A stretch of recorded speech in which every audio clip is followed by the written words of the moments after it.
Why do we spend our days chasing money we'll never spend?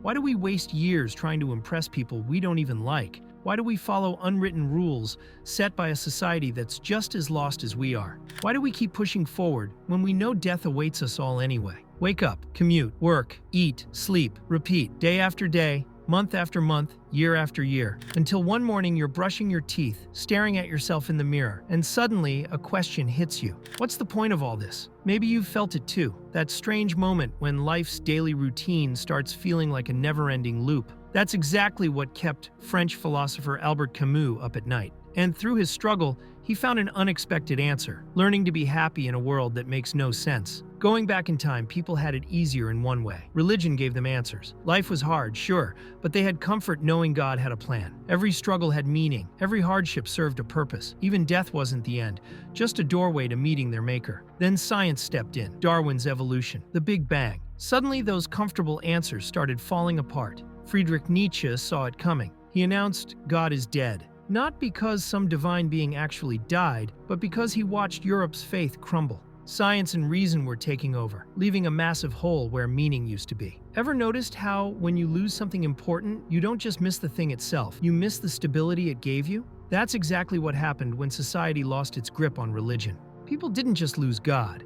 They lost their anchor in a stormy sea of questions. When Darwin published his work on evolution and scientists explained the Big Bang, people's connection to faith weakened. Nietzsche called it out first. His famous words, "God is dead," weren't about an actual divine death. He noticed how Europeans were drifting away from their religious beliefs. As labs and textbooks replaced churches and prayer books, a problem emerged. What gives life meaning when you remove God from the equation? Many turned to nihilism, the belief that life has no meaning at all, no purpose, no point, just existence.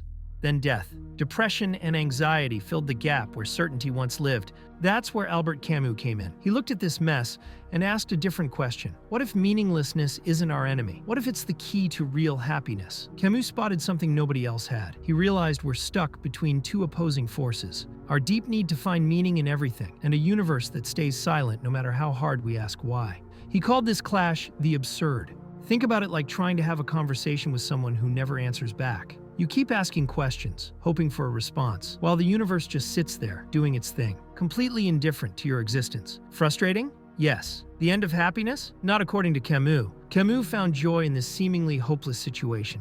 He used a simple Greek myth to explain how, and I promise you, once you understand it, you'll never look at your life the same way again. Remember Sisyphus? The guy who made the gods angry and got the worst punishment ever? They forced him to push a massive rock up a mountain. Every time he reached the top, the rock rolled back down. Forever. No breaks, no end, just endless pushing. Most people look at Sisyphus and feel bad for him. After all, who wants to roll a rock up a mountain forever? Camus took a completely different angle. He said Sisyphus represents all of us. Our jobs, our goals, our daily grind, we're all pushing our own rocks up our own mountains. Look at your own life. Monday, push the rock up. Tuesday, rock rolls down, push it back up. Wednesday through Friday, same thing. Even if you land that dream job or buy that perfect house, guess what?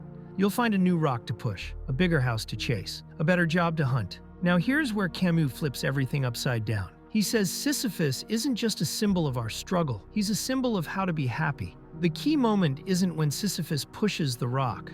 It's when he walks back down the mountain, knowing his work was pointless, knowing he'll have to do it all again, and he keeps going anyway. That's real freedom. When you fully understand that nothing has meaning, you're free to create your own meaning. When you accept that nothing matters in the grand scheme, you're free to decide what matters to you. According to Camus, there are 3 practical ways we can use this mindset. The first is drop the what-if game. Stop torturing yourself about making the right choice. Lost your job? Who cares? Another opportunity will show up. Failed at a project? So what?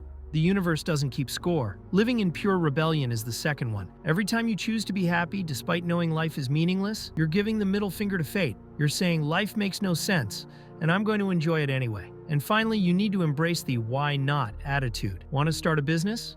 Why not? Scared to ask someone out? Why not try? When nothing matters, everything becomes possible. You might think accepting life's meaninglessness would lead to sadness. For Camus, it's exactly the opposite. When you stop searching for some grand cosmic purpose, you start seeing the small joys right in front of you. A cup of coffee in the morning, laughing with friends, the feeling of sun on your face. Life becomes simpler, when you drop society's made-up rules. Getting fired isn't a tragedy. It's just an event. Making less money than your friends isn't failure. It's just a number. Aging isn't something to fear. It's just part of being alive. Camus puts it perfectly. You'll never be happy if you keep searching for what happiness consists of. He's telling us to stop overthinking and start living. Take social media. Everyone's posting their achievements, their vacations, their perfect lives. You know what Camus would say? Who cares? He'd probably laugh at how seriously we take these things. Your follower count, your likes, your social status, they're all just rocks we choose to push up mountains. True power comes when you can look at all these pressures and simply say, so what? Didn't get that promotion? So what? Your startup failed? So what? Someone criticized your choices? So what? Each so what becomes a tiny act of rebellion. Each time you choose happiness, despite life's meaninglessness, you win. You're not winning against anyone else.